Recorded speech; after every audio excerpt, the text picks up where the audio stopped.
to present the Certificate of Appreciation to Police Lieutenant Colonel Edgardo F. Bernardo, the Deputy Chief of the Security Training Management Division of SOSHA, in recognition of his invaluable service as a guest of honor and speaker during the closing ceremony of the Personal Security and Protection Course at the Boston Security Training Center Incorporated, Cubao, Quezon City. Given the 12th day of April 2024, signed by our Training Director, Ms. Heidi M. Panginayan, FPM.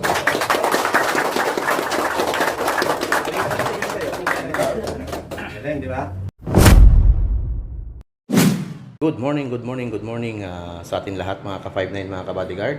Ngayon nga po ang closing ceremony ng ating class sa Diwang Alab ng Personal Security and Protection Course at ang ating guest of honor and speaker, walang iba kundi ang ating Deputy Chief ng Security Training Management Division ng SOSHA, si Police Lieutenant Colonel Edgardo Fernando Bernardo. So sir, welcome po sa Bosta. Maraming salamat sa iyong oras para sa amin. At mga ka-59 mga ka-bodyguard, tunghayan po natin ang kanilang graduation. To our guest of honor and speaker this afternoon, Police Lieutenant Colonel Edgardo F. Bernardo, sir. And also with us here is the President of Boston Security Training Center and the founder of Akosikyo, Police Colonel Tirso C. Escobar, sir, retired. And with us also is the Course Director of the Personal Security and Protection Course, Mr. Harold Hibe. Once again, good afternoon. Let us bow down our head, close our eyes. Father, we give thanks that you have allowed us to work together and serve you during this meeting. We thank you for your guidance to fulfill the agenda in this meeting.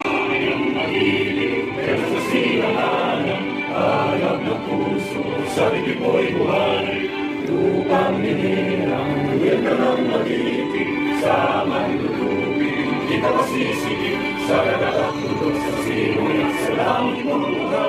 May nakatulad sa kagayang hinahanap ang isang wakaw. Pupugoy sa lahat, isang matikas na saludo. Utang namin ang lahat kung saan kami natuto. Palaging lilingon kung saan kami nanggaling. Sumabay ka sa sigaw kung sa Bosta ka din galing. Pero ang lahat ng aming pinagdaanan, utak na sobrang busog, kasabay ng palakasan. Hindi ka dito bilong kung mahina ka. Tama na edukasyon para tumikas ka. Pag sinabi mo na Bosta kaibigan yan, tunay na kakampi, maliban dyan. Legit na training center ng PA yan. Maita mo si Kuya Harold pag bumanat dyan. Proper na stretching ang starting boy. Sabayan pa ng intelligence, topic noy. Garantisadong knowledge, mala jackpot boy. Mala Colonel Escobar, ang birada boy. Let's go!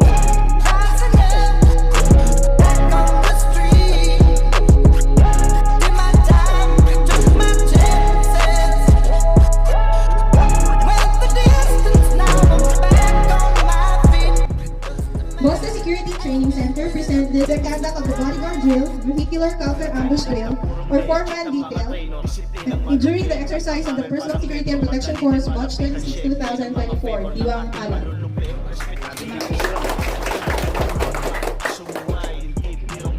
Board of PA Roslyn Glory, PA Gabriel M. Reluya, PA Jason C. Calabia, PA Ayan D. Edrial, PA Ana Bel Z. Apo, PA Charlie F. Ramirez, for being a judge of the best team in the conduct of the embassy vehicular formation with attack recognition and five-man detail during the exercise of the Personal Security and Protection Course.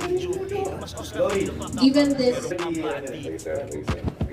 certificate is awarded to PA Erwin G. Rapamola, PA Rock Ricor L. Ramos, for being a judge of the best performer in the conduct of the live firing drill walking formation with attack recognition or two-man detail during the exercise of the Personal Security and Protection Course Class 26 2024.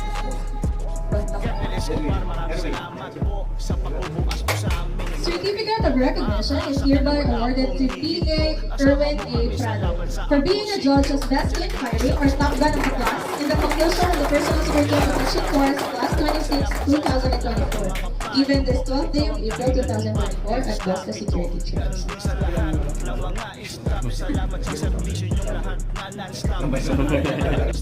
Certificate of recognition is hereby awarded to PA Ayan D. Adrian for being a judge as number 3 in the conclusion of the Personal Security and Protection Course Batch 26, 2024, given this 12th day of April 2024 at Bosca Security Training Center.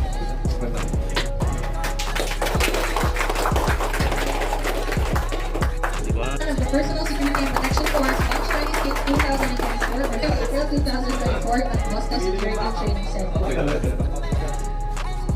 Is hereby awarded to PA Raf Rigor L. Ramos for being a judge as number 1 in the conclusion of the Personal Security and Protection Course Class 24, 2024. Awarded to PA Charlie F. Ramirez in recognition of his exemplary performance in meeting the Personal Security and Protection Course Batch 26, 2024, composed of 60 members to attain its goals and objectives, fostering respect, cooperation, harmony, and teamwork during the conduct of the Personal Security and Protection Course held on March 9, 2024 to April 12, 2024. Sir, picture sir. On behalf of the class,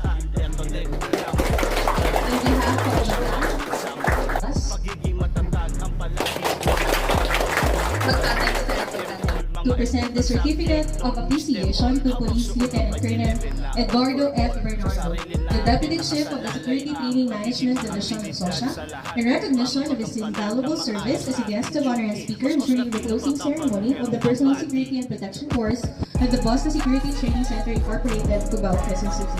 Given the 12th day of April 2024, signed by our training director, Ms. Heidi